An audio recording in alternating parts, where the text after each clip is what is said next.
Anda sedang mendengarkan Sayaga Hipnoterapi Podcast bersama Dr. R. Hera Gustianto Ali Murni, episode 30. Selamat datang di serial audio podcast bersama Sayaga Hipnoterapi, institusi penyedia layanan hipnoterapi dan konseling profesional di Kota Bandung yang membantu penanganan berbagai masalah kesehatan, emosi, dan perilaku yang mengganggu kualitas hidup.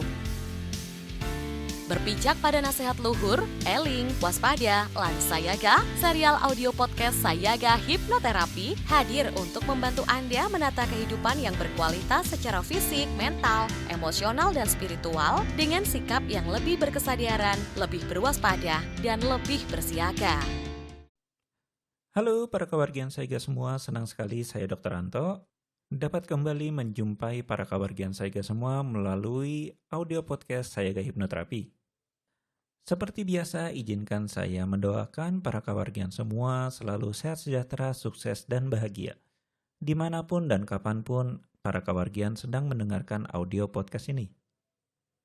Untuk audio podcast kali ini, saya ingin berbagi kisah saya tentang memakai hipnoterapi untuk mengatasi tekanan darah tinggi. Ya, sebagai seorang dokter, saya sekarang banyak juga untuk mengatasi penyakit baik secara fisik ataupun mental emosional. Dan salah satu yang saya gunakan adalah modalitas hipnoterapi, di mana hipnoterapi ini kadang masih banyak orang yang menganggap hanya bisa untuk mengatasi penyakit-penyakit mental emosional, seperti misalnya kekhawatiran, kecemasan berlebih, rasa takut, bahkan trauma hingga fobia. Tentu saja hal tersebut juga benar, dan banyak sekali kisah-kisah sukses yang bisa ditangani oleh hipnoterapis.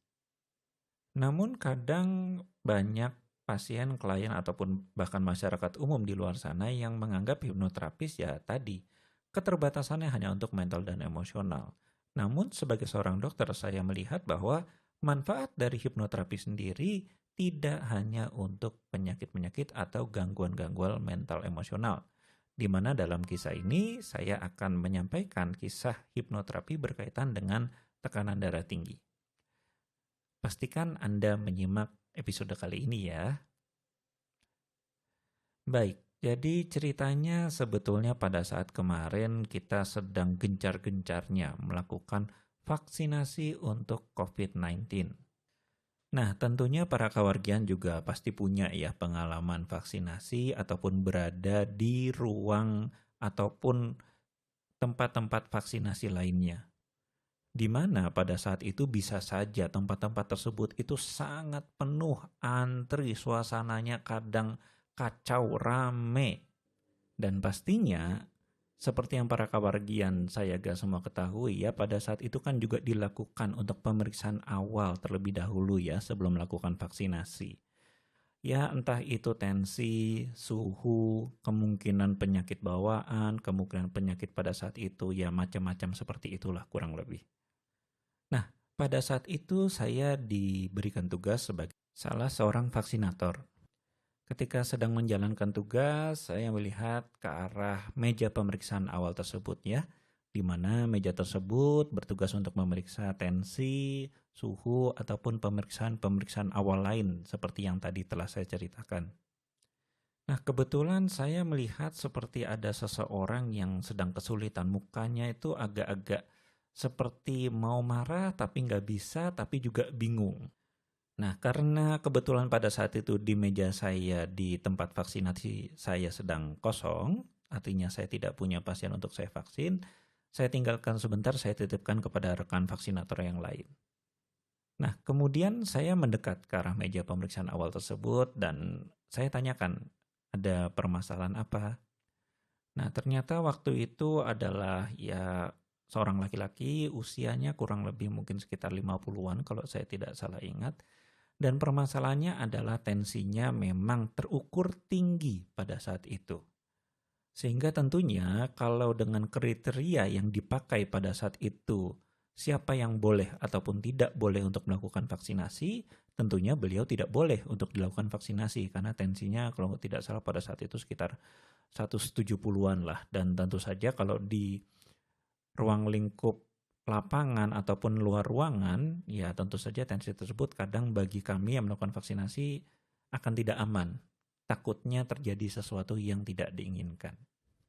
Nah, uniknya si laki-laki tersebut, atau katakanlah kita sebut saja si pasien tersebut, kemudian berbicara bahwa dia tidak mempunyai riwayat darah tinggi sebetulnya. Dia kalau kontrol ataupun periksa tekanan darah ke klinik-klinik itu selalu normal. Tapi entah kenapa ketika vaksin ini dia ternyata selalu tinggi. Dan ini sudah bukan yang pertama untuk dia mencoba melakukan vaksin.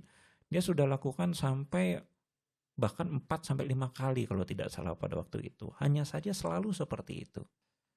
Nah, karena itulah ini menjadi kasus yang cukup menarik perhatian saya. Karena seperti yang kita tahu, kalau dalam dunia medis namanya tekanan darah tinggi biasanya akan selalu ada riwayat. Ya mungkin kalau katakanlah sekali 2 kali nggak ketahuan atau sekali 2 kali normal tapi sisanya rata-rata tinggi, ya sudah tentu itu pasti punya tekanan darah tinggi. Mungkin dia tidak sadar.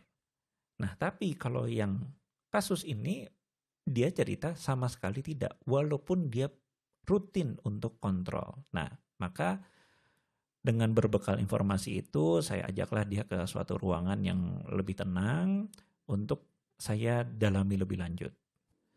Jadi ternyata memang setelah saya wawancara lebih lanjut mengenai apa situasi dan kondisinya saat ini sehingga kok tensinya terukur bisa tinggi seperti itu.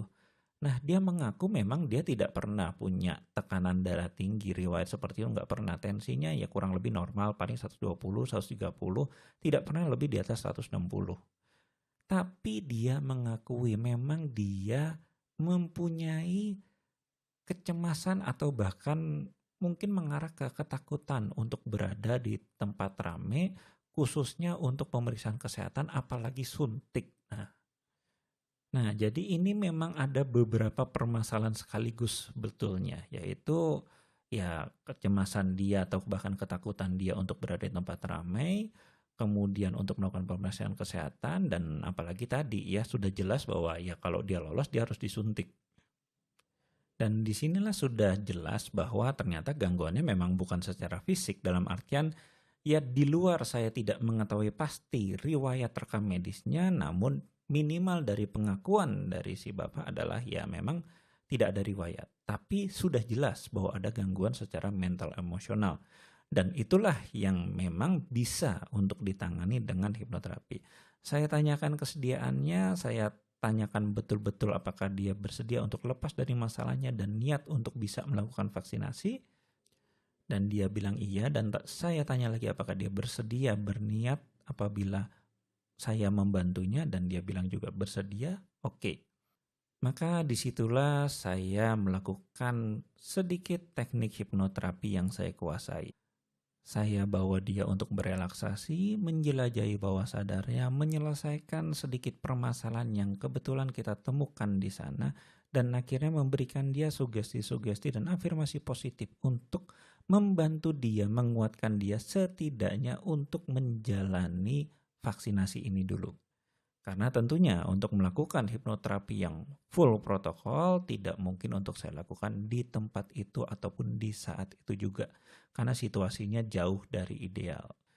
Tapi jika hanya sekedar untuk membantu dia menenangkan diri, menurunkan tensinya sehingga dia bisa lolos dan akhirnya bisa disuntik, saya melihat hal itu masih bisa untuk ditolerir ataupun dilakukan. Maka saya lakukan seperti tadi yang saya sampaikan, dan akhirnya ketika diukur lagi tekanan darahnya sudah kembali normal.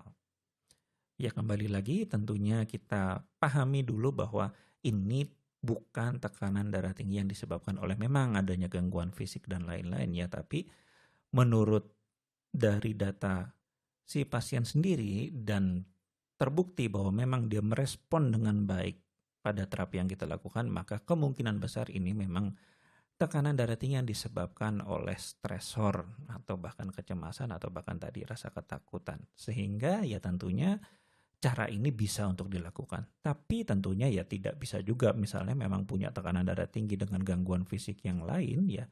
Kita harus tangani juga penyebab fisiknya ya. Misalkan saja ya tekanan darah tinggi diakibatkan oleh sumbatan pembuluh darah dan lain-lain, ya tentunya itu tidak bisa ya. Namun untuk membantu, nah itu sangat bisa. Baik, jadi sebagai kesimpulannya adalah terkadang kita lupa bahwa penyakit atau gangguan yang kita alami, ya misalkan saja tekanan darah tinggi, gula darah, kolesterol, asam urat tinggi, dan katakanlah gangguan-gangguan pada tubuh lainnya, atau bahkan misalkan nggak bisa tidur, nggak enak makan, lambungnya sakit. Nah, dalam buku saya 1% Healing, di mana saya membagikan filosofi atau cara pandang kita melihat sebuah penyakit atau gangguan pada tubuh adalah salah satunya sebagai bentuk komunikasi. Di mana ilustrasi paling sederhananya adalah ketika Anda menginjak paku, maka apa yang akan terjadi? Ya kan?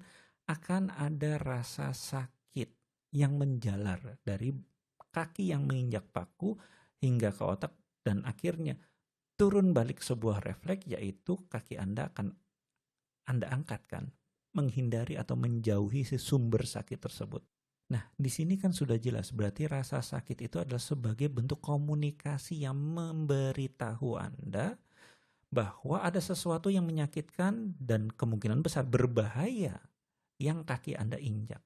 Sehingga Anda harus menjauhi sumber rasa sakit tersebut. Itu berarti kan rasa sakit tersebut adalah komunikasi yang diberikan oleh tubuh yang menginjak sesuatu yang menyebabkan rasa sakit tersebut.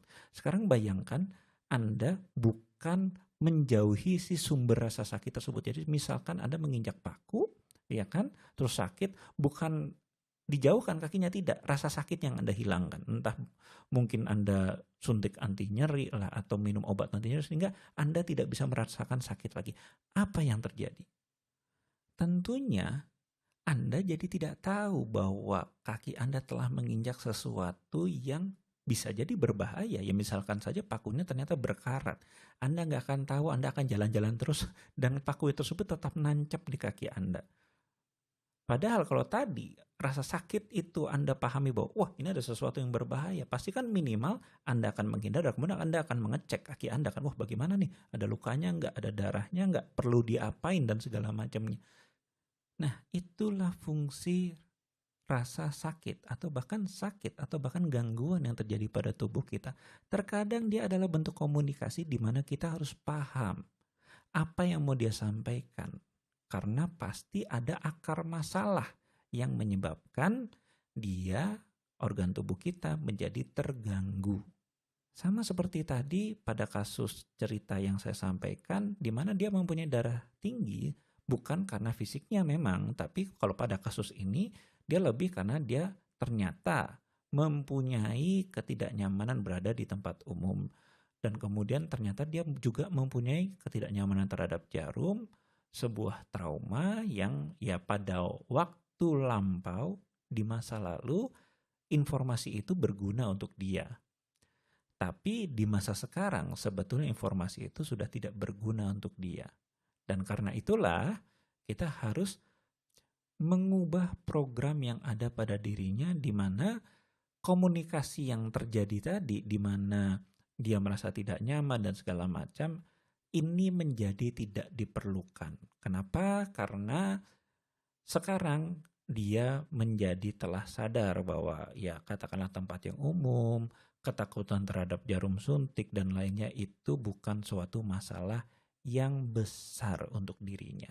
Berbeda dengan di masa lampau, di mana mungkin saja dia pada saat itu mempunyai katakanlah kelemahan tersendiri untuk situasi yang terjadi.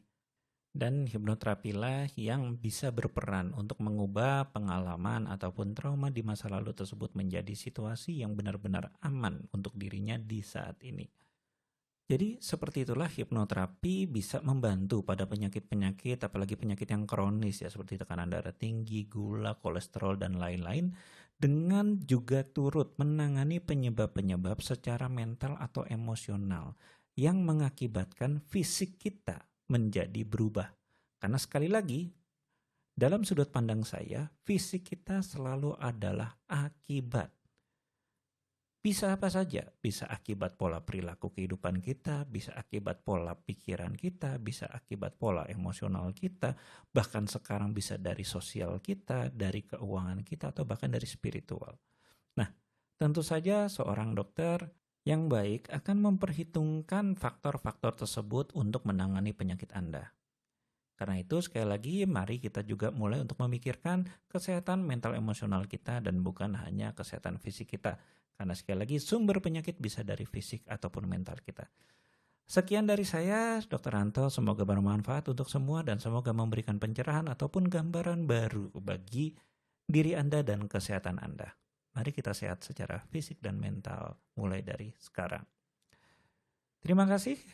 Salam eling, waspada, lan sayaga. Serial audio podcast Sayaga Hipnoterapi menghadirkan inspirasi kehidupan yang diintisarikan dari berbagai keilmuan psikologi dan pengembangan diri yang juga diadaptasi dari kisah nyata para individu yang menjalani program terapi dan konseling bersama tim profesional dari Sayaga Hipnoterapi.